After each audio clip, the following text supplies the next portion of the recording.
L'historien et politologue israélien Michel Bar-Zohar présentait sa biographie de Shimon Peres, président de l'État hébreu, cette semaine au Salon du Livre à Paris. C'est là qu'Euronews l'a rencontré. Fort de son passage dans les forces spéciales et au Parti travailliste israélien, cet intellectuel, né en 1938 en Bulgarie, porte un regard de connaisseur sur le conflit israélo-palestinien. Bienvenue sur Euronews. Quelle est la perception en tant qu'intellectuel? Vous avez aussi été un politique et vous avez été homme d'action aussi, du rôle qui pourrait jouer l'Europe, l'Union européenne, surtout maintenant qu'on est en train de parler d'une union pour la Méditerranée, au Proche-Orient. Écoutez, je pense que l'Europe est beaucoup plus proche de nous, du Moyen-Orient, et aussi l'Europe a une tradition diplomatique très longue. L'Europe connaît les problèmes du Moyen-Orient beaucoup mieux que les puissances éloignées comme la Russie ou les États-Unis, qui ont beaucoup de bonne volonté, mais qui ne connaissent pas de la même façon les vrais faits politiques du Moyen-Orient. Et je crois que l'Europe peut, en tant que telle, exercer une influence modératrice sur les deux côtés du conflit. Mais pourtant, beaucoup de monde en Israël a la sensation de toute façon d'être protégé plutôt et défendu plutôt par les États-Unis que par les Européens qui sont perçus comme amis de l'autre côté. Écoutez, c'est vrai que les États-Unis sont, jusqu'au bout, vont pour aider Israël à survivre. Mais sur le plan diplomatique, les États-Unis ne réussissent pas, depuis 1967, de faire démarrer le processus diplomatique. Peut-être parce qu'ils ont une attitude beaucoup plus simpliste sur la question comment on arrange les problèmes entre juifs et arabes, entre israéliens et leurs voisins. Tandis que les Européens, juste à cause du fait qu'ils sont conçus comme des amis des pays arabes du Proche-Orient, ils créent moins de suspicions, moins de doutes, moins de scepticisme parmi les Arabes, et ils peuvent les influencer mieux. Qu'est-ce que vous pensez justement de ces hommes politiques européens, par contre, qui pensent qu'il faudrait négocier avec Hamas, le reconnaître? Vous pensez que c'est de la mauvaise foi ou est-ce que vous pensez que c'est de la mauvaise connaissance? Je voudrais bien croire que c'est de la mauvaise connaissance. Je ne pense pas qu'ils ont la mauvaise foi, mais je pense que ceux qui parlent comme ça sont des gens qui ignorent les faits sur le terrain. Je suis sûr qu'ils ne savent pas même quels sont les buts et les chartes du Hamas. On dit souvent aussi que Hamas a été une création, dans ses premiers jours, des services secrets israéliens, parce que on pouvait l'utiliser pour contrer les rôles tout-puissants à l'époque de l'OLP de Arafat. Vous êtes toujours dans l'histoire.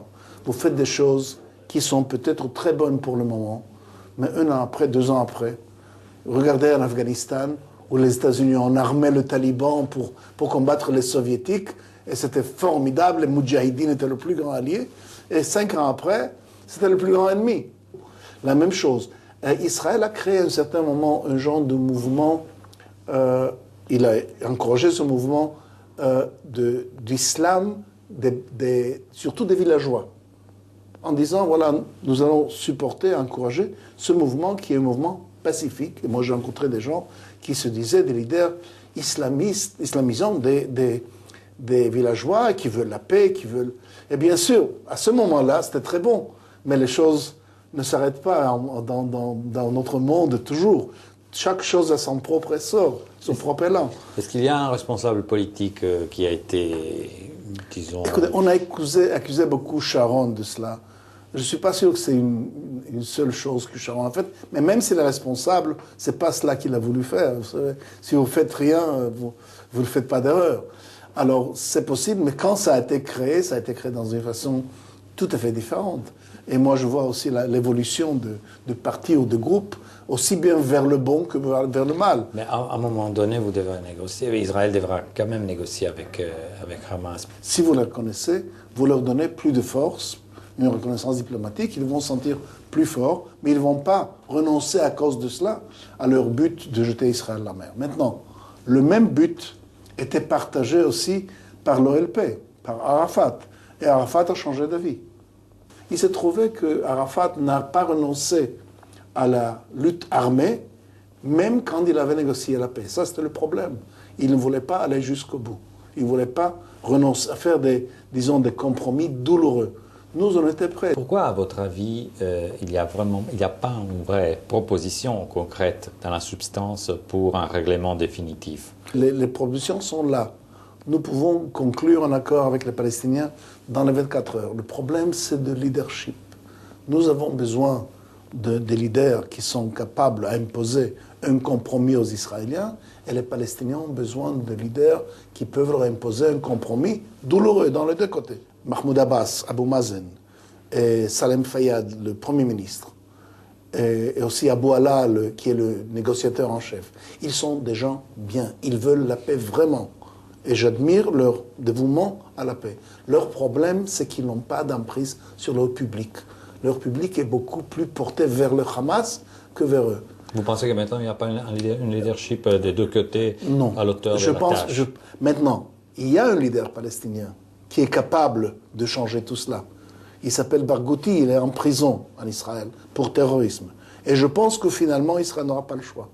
Nous devrons le relâcher parce que lui, c'est un homme qui a combattu contre nous, qui est un vil ennemi, mais aussi, c'est un homme qui dit aujourd'hui qu'il n'y a pas le choix, nous devons faire la paix, et il a assez de charisme et de présence pour les faire suivre. Il y a un problème qui est Jérusalem, il y a un problème qui est le droit de retour. Mais ça, pour vraiment le surmonter, vous avez besoin d'un côté d'un leader palestinien qui va leur dire, voilà, le droit de retour est révolu parce que les Israéliens ne vont jamais accepter d'avoir le droit de retour à quelques millions de réfugiés palestiniens, ce sera la fin d'Israël. Et d'autre part, quelqu'un qui viendra chez les Israéliens en disant, voilà, nous devons évacuer 95% ou 96% des territoires qui sont en notre pouvoir aujourd'hui. Et ça doit être aussi quelqu'un de fort. Merci beaucoup. Merci.